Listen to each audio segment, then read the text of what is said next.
Hey there.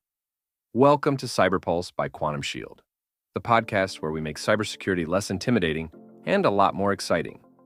Every episode, we're diving into the latest digital drama, from sneaky hackers to the coolest defense strategies, all while sharing tips you can actually use. So grab a coffee, get comfy, and let's navigate this crazy digital world together.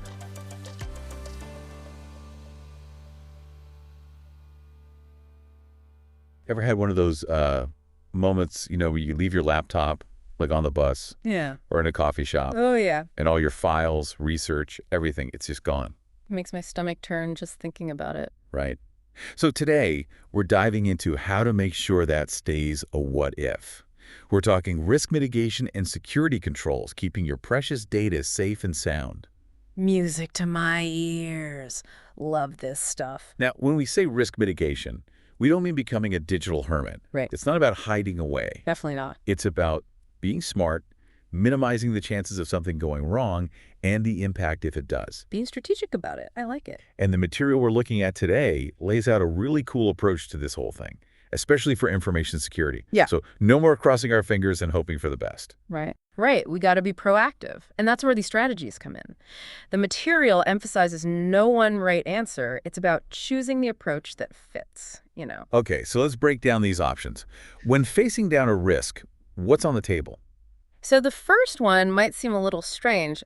Acceptance. Acceptance, like just accepting defeat. Not exactly. It's more like sometimes the cost of fighting a risk, it's just way higher than the potential damage. You got to weigh the odds. Think of it like this. A small company just starting out probably needs to worry about cybersecurity, right? But what about earthquake insurance if they're nowhere near a fault line? Probably not top of the priority list. Exactly. It's about those calculated decisions. Makes sense. So what about just avoiding the risk altogether? Now you're talking risk avoidance. That's a classic. This one's practically instinct. Like, you wouldn't download a file from some shady website, would you?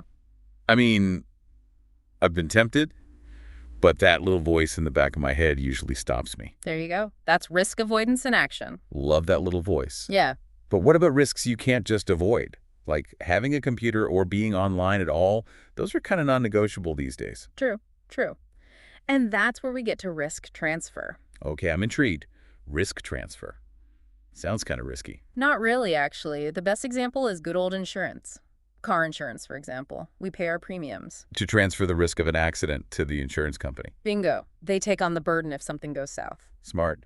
So we've got acceptance, avoidance, transfer. What's the fourth option? What's our last resort? This is where the good stuff comes in mitigation through controls. It's about taking action, putting those safeguards in place. This is where our material really shines, by the way. Let's get into it.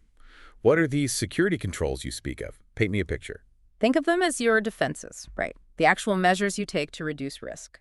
And they come in three main flavors: physical, technical, and administrative. Ooh, a layered approach. Let's break down each one, starting with, I'm guessing, the most tangible physical controls. You got it. Physical controls, they're all about protecting the physical stuff. Think locks on doors to prevent sneaky access, security cameras always watching, even fire suppression systems, to protect those servers where all our precious data lives. So basically, taking those real-world security measures we see every day and applying them to the digital world, too. Exactly. But of course, it's not all about bricks and mortar. Let's talk tech. Technical controls are where it gets really interesting. Hit me with it. Firewalls, for starters.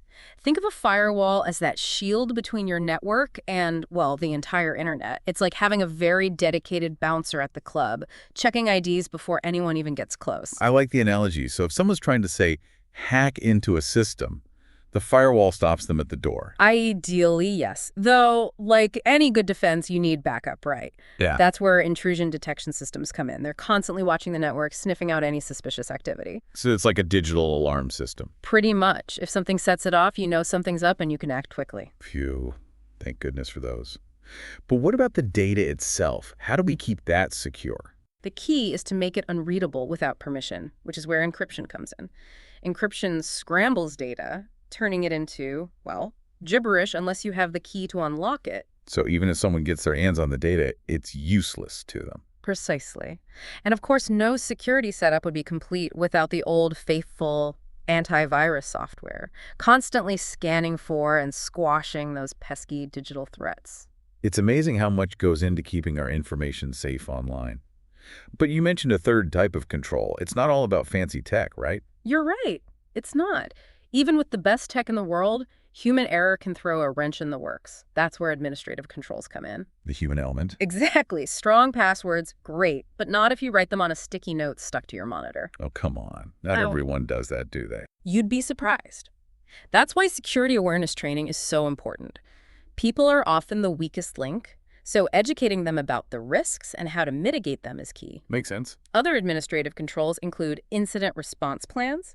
Think of them like fire drills, but for cyber attacks. You need to know what to do if something goes wrong. Then you've got access management.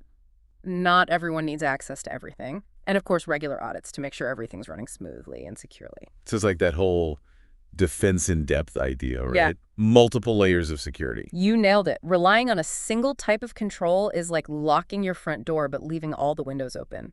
The real magic happens when you combine them: physical, technical, and administrative controls all working together. A multi-layered security blanket for all your digital needs. Exactly. And what I find really interesting is that the best defense isn't always just about building stronger walls, The material actually talks about proactively hunting for threats within your own systems. Oh, wow. So not just setting traps, but actively seeking out the danger. Exactly. Being proactive, not just reactive. It's like having your own internal security team, constantly on the lookout for anything suspicious. That's fascinating. So it's not just about setting up defenses and hoping for the best. It's about actively looking for weaknesses and staying one step ahead. Precisely. Knowledge is power, and understanding your own vulnerabilities is the first step to mitigating them. This has been incredibly eye-opening. It really makes you think about your own digital habits. It really does, and that's what we want listeners to take away from this. Think about it. Where are your biggest vulnerabilities? What steps can you take today to strengthen your defenses? It's all about taking control of your digital security. Until next time, stay safe out there, everyone, and stay curious. Thanks for hanging out with us on CyberPulse. Remember, cybersecurity doesn't have to be scary. It's all about staying sharp and a little bit savvy. Keep learning, stay curious, and don't let those cyber gremlins get you down. Catch you next time, and until then, stay safe, stay smart, and keep crushing it online.